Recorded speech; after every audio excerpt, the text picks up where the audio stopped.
Yes, summer, it's over and we're coming back from vacation and we're going back to school. And this is the time when everything gets chaotic. You might have the autumn, fall activities planned and mapped out for the children. You might have somewhat of what your schedule might look like, but you don't have the routine down pat yet. You don't have all the systems in place. It might be chaotic and stressful, just adjusting to whatever's new for the season. And also, this is the time where we have to ramp up again, right? So we've been kind of going on slow motion or a little slower pace. And now we hit the busy season with the school, the holidays, the projects, end of year, and all this stuff.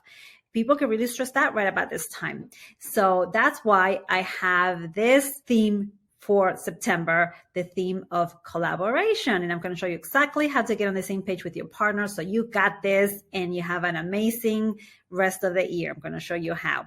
I'm Emma Viglucci from metrorelationship.com. I specialize in working with couples. We help them get on the same page, create more connection, intimacy, and fun, and create a strong partnership. We teach them how to collaborate better and how to make the joint vision come true. So today's topic,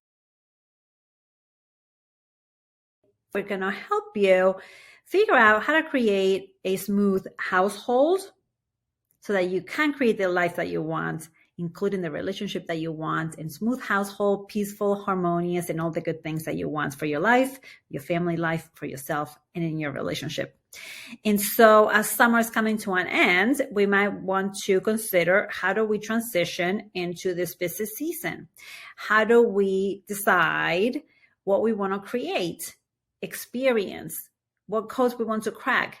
What do we want to see happen? What goals we want to achieve? What we want to focus on for the rest of the year? So now is the time to kind of start thinking about that stuff, right? And put some things in place so that it's smooth sailing from here as opposed to a bumpy road. Okay, so what I want to offer you is a couple of things. The first one is going to be how to align with your partner so that you can select, identify, solidify, narrow down the things that you want to achieve, accomplish, and get under your belt for the rest of the year. So that's number one, creating a joint vision.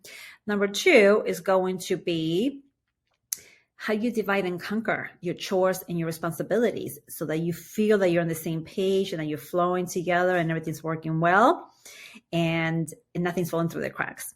And number three, it's what do you need to put in place to make that happen, to have that smooth sailing experience where you have each other's back and everything's under control and you got all the things covered.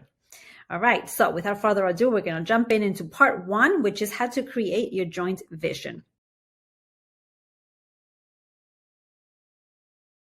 So the first thing that I want to share with you about this is that you want to kind of decide and choose for yourself where you want to go long term, right? So this might sound like a very big conversation for this video, but I'm going to narrow it down so that it makes sense for this, okay? So in a nutshell, what kind of life do you want to live? What kind of life do you want to have lived at the end of the day? What kind of life experiences do you want to have? What kind of family life you want to have? What kind of home do you want to have? What kind of relationship you want to have? What kind of accomplishments outside of the more immediate family and home life do you want to have in terms of work, profession, or other things? So ponder and dream about that, right? And so this weekend is perfect for that. There's some time built in here. I'm sure you have fun plans, but pull some time aside to kind of sit and ponder and play with this. And just kick it around, right? So what do I want life to look like? Narrow it down by all the life areas. What do I want to look like? What kind of health do I want to have? How long do I want to live? Like, just go all out, like think it all out. Then you want to narrow it down to what's specific about that makes the most sense to kind of hone on, like a closer view on that. Now, this is not whole life visioning process here. We're just doing a little taste so that we could finish the year strong, okay? So start high level, big thinking. What kind of flavor, experience, achievements do I want to have? And then start kind of bringing it closer to the present. Once you have a sense of where you're kind of landing for yourself, then invite your partner into a conversation about this and ask them some questions about all of this. Now, be very gentle because your partner didn't have the priming that you did. So they might be like, I have no idea. So you might also want to give them a heads up that you're thinking about this stuff if they want to think about it too. And then you can touch base on it, right? That might be more gentle and more courteous way to go about this. So you don't blindside them.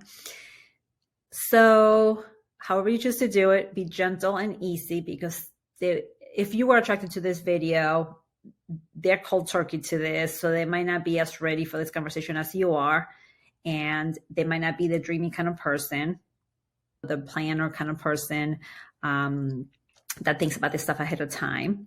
And so be very gentle. Okay. Remember that each relationship has the partners that polarize in terms of their strengths and perspectives that they bring. So this might be your cup of tea and this might not be their cup of tea.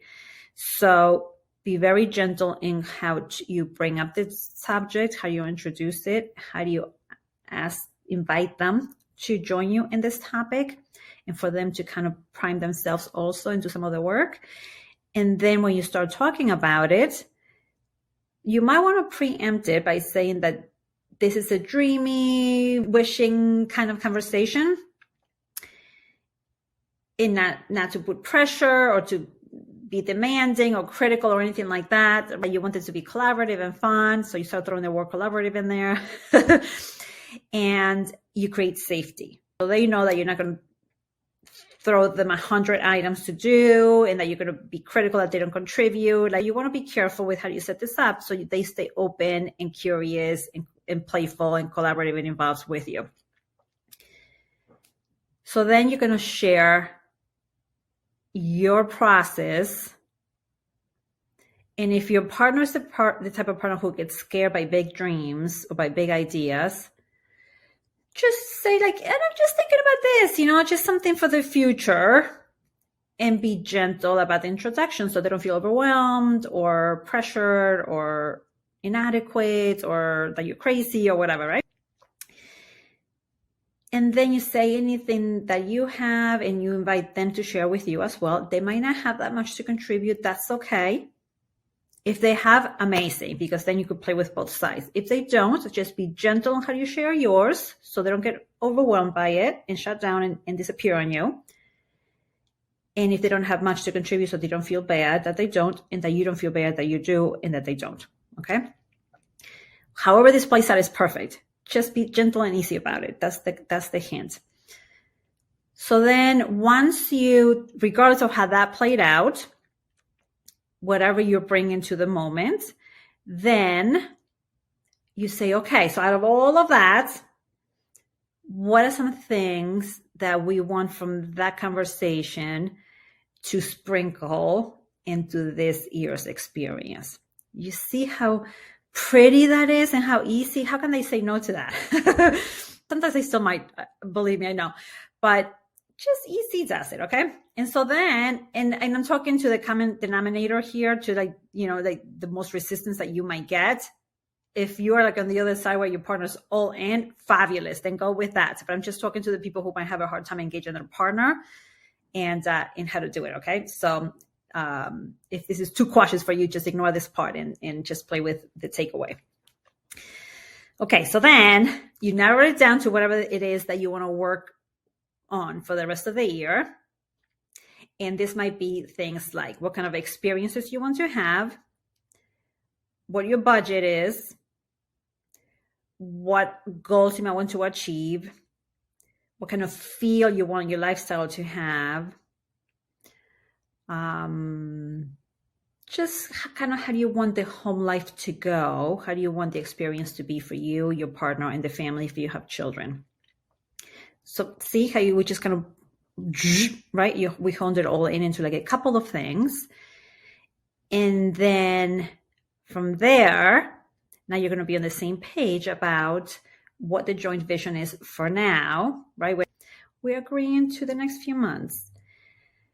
And by agreeing, I mean you have a general idea of the things that you would like to see happen and how do you want things to feel and kind of what kind of experiences you want to have. It doesn't have to be nailed down to like to the cent, to this particular trips on this particular day, to this particular, like it doesn't have to be that specific, okay? We don't want to freak anybody out. So just a sense of like, okay, so what do we want to see happen from now until the end of the year?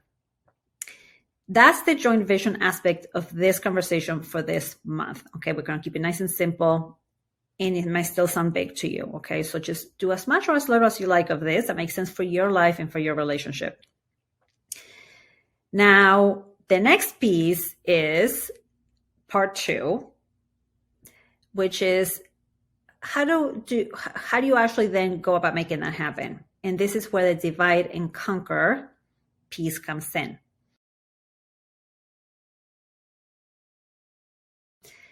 So for divide and conquer, what we want to do is pull out all the pieces that it might be necessary to implement to make that vision become a reality by the end of the year. If you want to accomplish this goals, what does that look like? If you want to have this kind of experiences, what does that look like? If you want to have the lifestyle feel this particular way, what does that look like? And narrow it down to specific things, behaviors. Okay. So for example, if you say things like, I want us to have an immaculate house. Okay. So what does that mean? How much cleaning does that entail? Right. I want to be very healthy and fit for myself. Your partner says, me too. Perfect. Okay. We want to be fit and healthy. We want the children to be healthy. What does that mean? You see what I mean? So you just go down through the things and you start boiling it down now to tasks, tactics, and habits. So you start enumerating things. So to have an immaculate house, what does that mean? Do we get a cleaning person? How often do they come? In between, there are chores to be done to keep up with things. If we don't have one, then what does that mean? We have to do more cleaning. What are all of the chores? This is where it gets really tricky. What are all of the chores? And people get really hung up on this. And this is what does people in, okay? So don't minimize don't dismiss what I'm saying right now. So what are all of the chores for keeping that immaculate house? If we want to be fit and healthy and have a healthy family, healthy children, what might that mean for exercise, for movement, for medical appointments, for nutrition, for sleep habits and hygiene? You see, so you boil all of that down.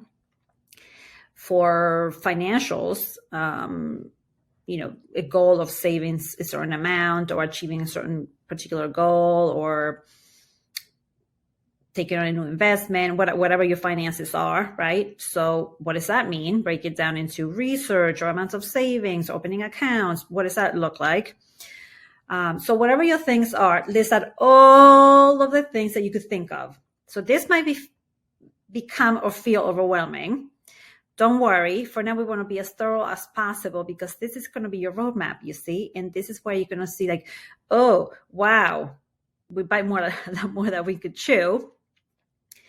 And then we're running around like a chicken with its head cut off and overwhelmed and stressed out and chaotic and all of the things that we don't want to experience. We want peace and harmony and joy, right?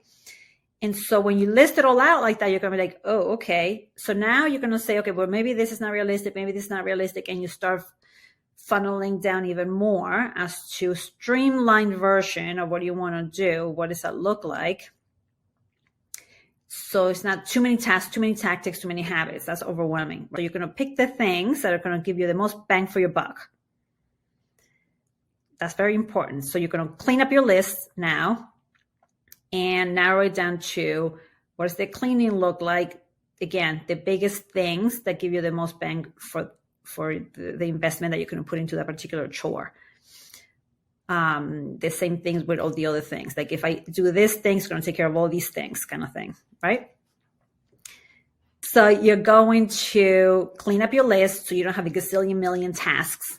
You're going to narrow it down to a few for each category that when you do them is pretty much going to give you the results that you want to create that experience and that feeling and achieve that goal for the year.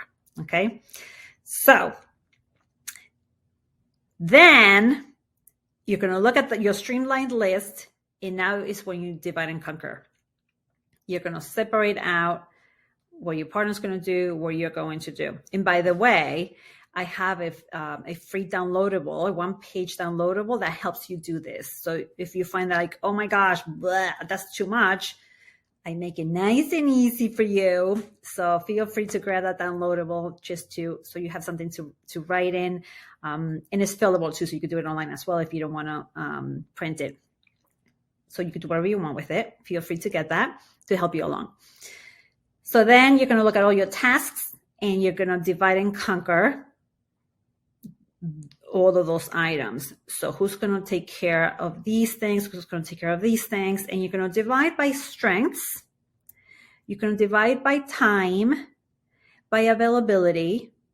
And please, this is where couples go wrong. It does not have to be 50-50. Okay. And if your list is like this and your partner's is like this, but your partner works 100 hours more than you do, that's okay. You see?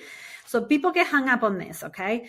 And so you have to be careful that it's not about tit for tat in the same amount of items, but it's more like, are we dividing and conquering? Are we capitalizing on our life energy to the best that we can? Are we capitalizing on your gifts and strengths? Are we capitalizing on your gifts and strengths? What do we each bring to the table? And let's make it as easy as possible. Okay. I might have more tasks, but yours might be harder or take longer or take more mental stamina, or you work a lot more hours than I do. Right. And then you don't have the time to do all of the other little things, you see, or you travel for work, or your work hours don't allow you to do all the kid stuff during the day, pick up, drop off, activities, whatever. So you use your judgment to collaborate. So you're going to cut between the two of you, you're going to cover all of your bases. Now, a little side note here. I wasn't thinking of this, but it just came to me that if you don't have a partner, I don't know that you will be listening to this if you don't have a partner, but in case you are and you want to figure out how to collaborate and how to get more out of just getting life done by yourself, know that you're not by yourself. And so with this, what you want to do is identify your support system, whether it's hired help, family members, neighbors, or the parents in the school. Just use your community in a way that you got all of the areas covered, and you streamline everything as much as possible. You also teach your children to be helpful. Not that the family that has the couple, that the children shouldn't be helpful. They should also chip in. We're not out to exploit children, okay?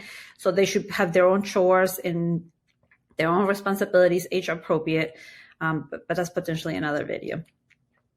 And so you get the support, you build it in so that you're not overly stretched, that you cover all of your bases as simply as possible. And I'm sure that was easier said than done, but just a little side note in case there are people here who don't have a partner, or if you're struggling and you're considering being single, just a little side note. Okay. Anything else with divide and conquer? Let's see. So once you separate everything into the two, then you make a commitment that you're each going to be responsible for the set that you identified for yourself. That handout that I mentioned is very helpful in setting up all the parameters for that, because this is when people go like, well, I don't like the way that they do that thing. And then I have to keep an eyeball on that. And then I have to track the things that they're supposed to do, because if they don't do it, then I have to pick it up. People do all kinds of funny things. And then nobody gets the benefit of the divide and conquer. The mental bandwidth is still taxed. There's micromanaging going on, control going on, unappreciation going on, resentment going on, all kinds of funny stuff going on.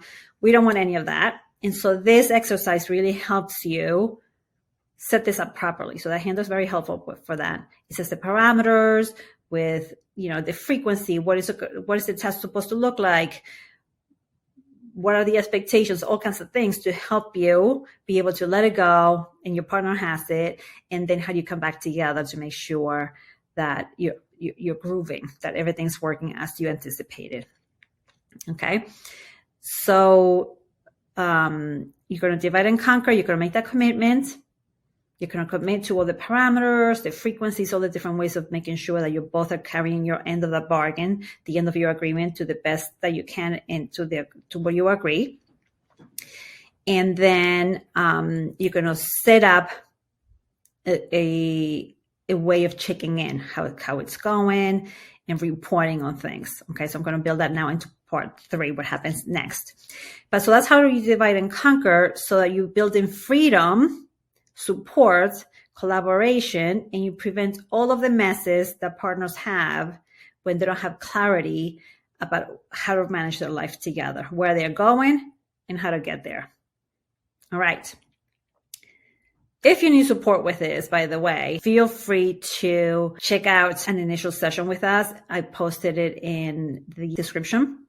So if you need support, if you're like, oh my goodness, I have no idea how to do all of that, or we've tried and it doesn't work, or we get in our own way in different ways that I'm not mentioning here for some reason that I didn't think of, and you need support with this because you're really getting on each other's nerves and you're struggling and you're fighting a lot and all of the things that happen when you don't synchronize and you can't seem to get on the same page, having this conversation would be like, yeah, okay.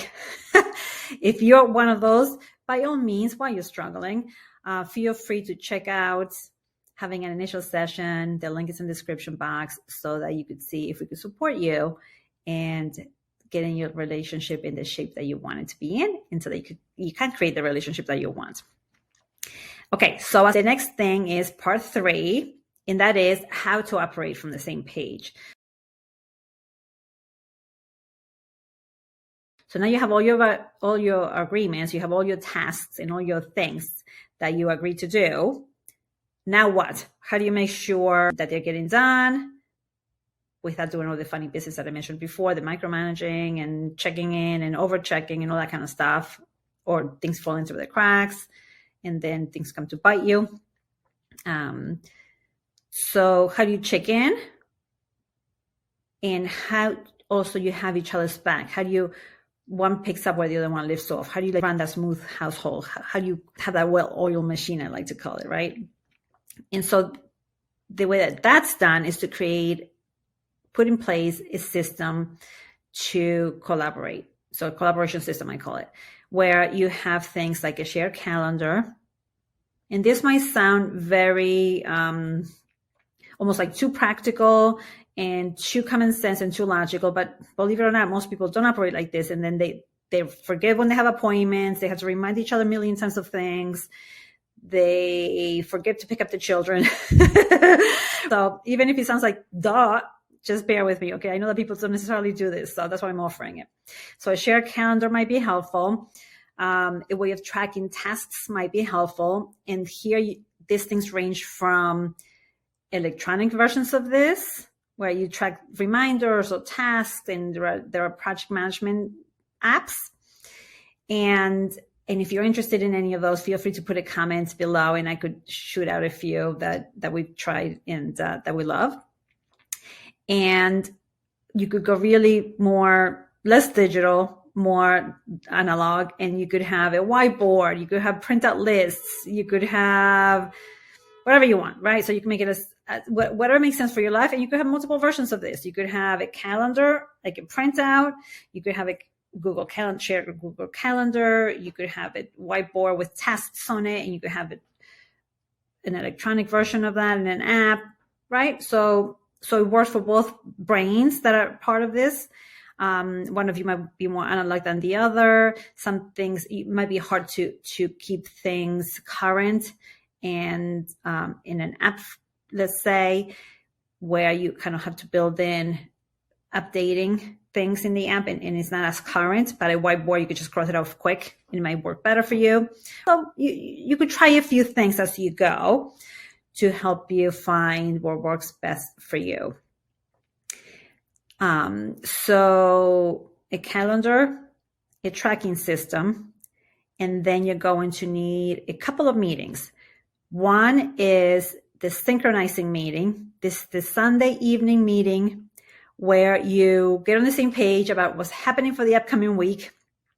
You're going to say, okay, what are the chores? What are the tasks? What are the pickups? What are the drop-offs? What are the dinner plans? What are the travel plans? What's happening in life? right? So you get on the same page, you synchronize about the upcoming few days.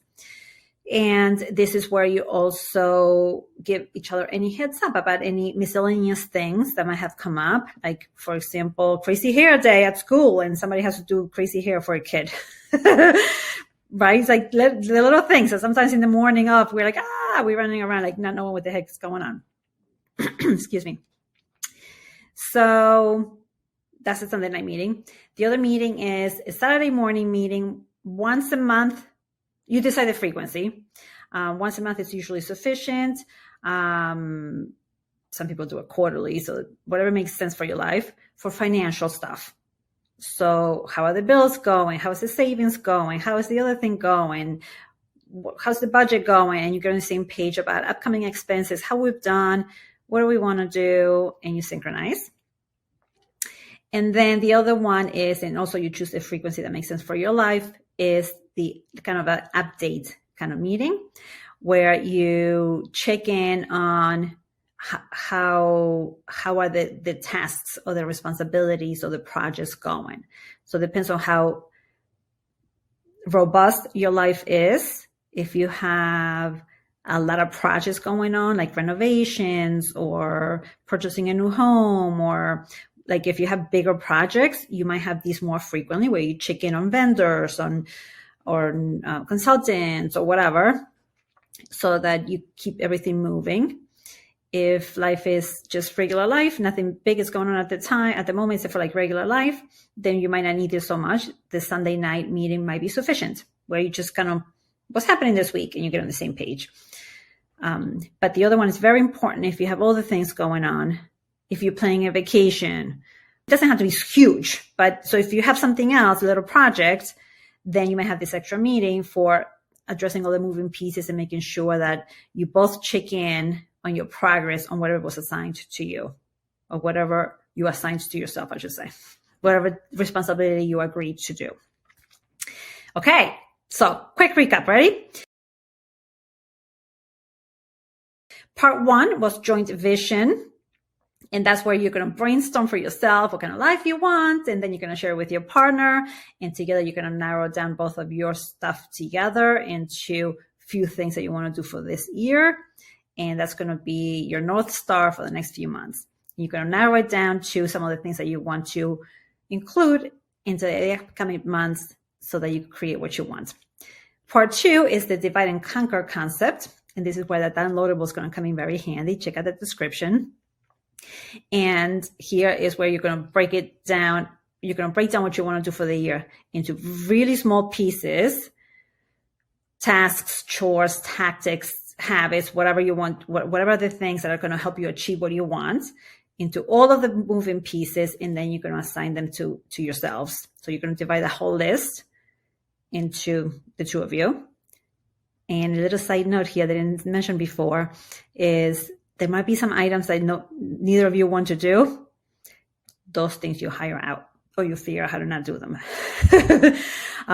Some things you have to do. You have to clean your toilet bowl, right? So maybe you hire somebody. Okay, so that was part 2. And then for part 3, how to operate from the same page.